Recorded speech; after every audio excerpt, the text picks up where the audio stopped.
intenta mirar América desde la perspectiva académica española.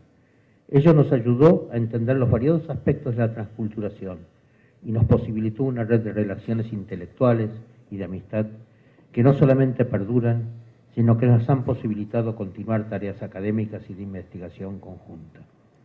Nuestra vinculación definitiva al CONICET ayudaría a definir una vocación que me ha sido motivadora en estas 4 últimas décadas. Fuimos y somos críticos, con una Argentina que no era integradora sino excluyente, en esas miradas que se ejercían hacia adentro y también hacia afuera. Decidimos entonces comenzar a mirar la arquitectura de nuestras provincias y a redactar los primeros libros de muchos temas del siglo XIX y XX.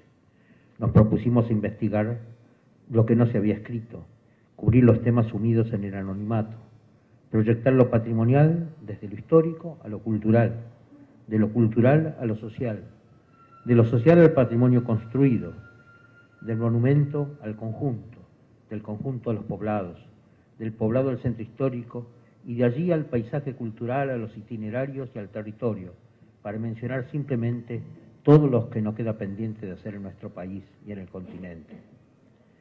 En aquellos tiempos de vacaciones de democracia y de dudosa sobrevivencia, nos radicamos en el Perú, trabajando en el Cusco para la UNESCO, en el dictado de los cursos internacionales de patrimonio. Fue esta de las mayores experiencias vitales que pudimos abordar. Decirles que nos cambió la manera de mirar la vida, asumir los valores de la relación del hombre con su paisaje y con su comunidad, entender el tiempo histórico de una manera diferente y el sentido de pertenencia a la cultura y al medio donde la continuidad de los siglos y los hombres señala ese sentido sacral que tiene el vivir y el sobrevivir. Aquel mundo nos dio un nuevo horizonte y nos comprometió firmemente con la tarea pendiente de reconstruir la patria grande continental. Así el espacio de acción se amplió en nuestra América y a tratar de surcir la urdimbre de unas culturas fragmentadas, incapaces de superar el aislamiento. Sigue siendo nuestro drama la imposibilidad de conseguir un libro del país vecino, de seguir pensando que lo que nos sucede nos pasa solamente a nosotros. Hoy con los nuevos sistemas de comunicación estamos más alertas y tenemos más accesos, pero nos cuesta mucho construir con la dinámica necesaria para fortalecer los lazos. Esa ha sido la tarea troncal de los últimos años. Primero el Instituto Argentino de Investigaciones de Historia de la Arquitectura y el Urbanismo, en 1978, que nos permitía contener a muchos colegas y amigos que estaban excluidos de las universidades. Luego los seminarios de arquitectura latinoamericana, los ALT, desde 1985. Posteriormente las Bienales Americanas de Arquitectura, desde 1988.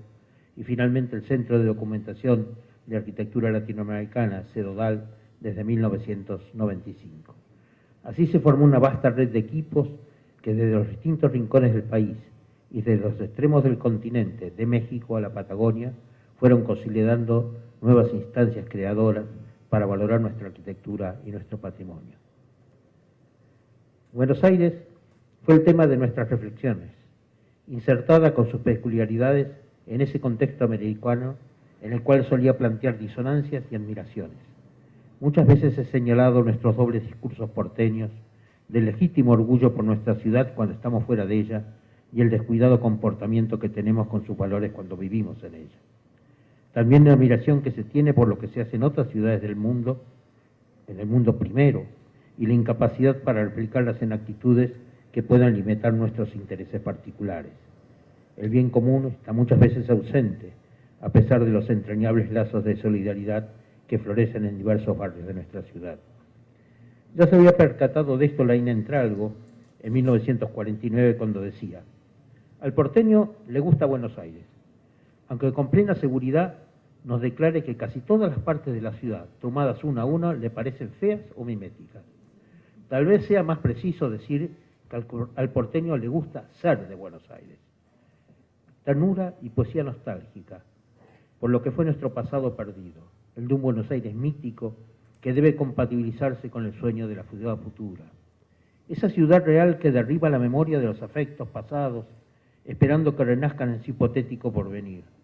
Así nos educaron en un pasado glorioso y nos prometieron un futuro venturoso, evadiendo muchas veces explicaciones sobre el presente duro y contradictorio que nos toca vivir. Escribí sobre la historia urbana de Buenos Aires en el contexto de las miradas sociales y culturales que fueron configurando su escenario. Señalé que los habitantes de la ciudad apostábamos fuertemente desde el siglo XIX al futuro y veíamos la transformación urbana de la ciudad a partir de lo que debía ser, despreciando muchas veces lo que se era. De allí que no nos quede ninguna vivienda íntegra de los primeros 250 años de vida de la ciudad, que no podamos explicar con ejemplos claros algunas de sus tipologías que desarrollamos y que hayamos demolido obras que hoy podemos lamentar no haber conservado. Descaracterizamos nuestro centro histórico y valoramos a nuestra arquitectura por supuestos valores artísticos y estéticos, desprendiéndolos de otros auténticos valores del patrimonio inmaterial que son parte del alma vital de Buenos Aires. Un Buenos Aires que no solamente existe en esos testimonios tangibles, sino también en la mítica tradición de su literatura, en la resonancia memoriosa de las letras de tangos y en las versiones orales que arrancan emociones en un vecindario que atesora recuerdos y fantasías. Buenos Aires es un paisaje cultural con el río que nos está volviendo a tapar los especuladores inmobiliarios con sus torres, con lo que llaman ahora el real estate, con el riachuelo contaminado cuyas orillas los antecesores de esos mismos especuladores ofrecían lotear para hacer deportes náuticos, y con barrios cuyos vecinos tratan de defender de unos personajes que con el cuento de hacernos modernos nos van destruyendo la calidad de vida. Nuestro Buenos Aires hoy tiene, dentro de la avenida General Paz, la misma cantidad de habitantes que teníamos en 1947. No llegamos a los 4 millones. Sin embargo, hemos duplicado la superficie construida. Hay más de un 20% de unidades de habitación vacías, mientras nos explican que el mercado actúa en correspondencia con la demanda. Debemos decir que no es cierto, que el mercado está actuando en correspondencia con la especulación. La demanda de la vivienda existe, las viviendas vacías existen, nada más que sus precios y financiamiento no están al alcance de quienes la necesitan. Nuestro desafío es pensar la ciudad desde su propia realidad y transformarla en atención al bien común. Entender que el espacio público es el espacio de todos y no la tierra de nadie, descuidada y sin compromiso alguno. Queremos una ciudad para vivir mejor en ella, no un mero escenario de los negocios privados hechos con el plácido y la complicidad de lo público. Como decía el filósofo español Aranguren, el negocio es etimológicamente la negación del ocio, entendido como un ocio creador y de disfrute de vida. Una ciudad mejor lo será cuando nosotros como ciudadanos antepongamos el bien común a la satisfacción de nuestros intereses privados. Es una tarea que implica conducta cívica y una justa valoración de la ciudad que tenemos. Hoy mi ciudad me reconoce como ciudadano. Lo de ilustre es posiblemente un adjetivo demasiado fuerte para mi manera de entender la vida. Hace años, cuando el Fondo Nacional de las Artes me reconoció por las investigaciones en el campo de la arquitectura, dije lo que todavía pienso de mi tarea. Michael Post, en sus oraciones para rezar por la calle, recordaba el ladrillo y decía que el ladrillo del cimiento es el que no se ve habitualmente, pero ese ladrillo es también el que permite que luzca otro ladrillo en la fachada.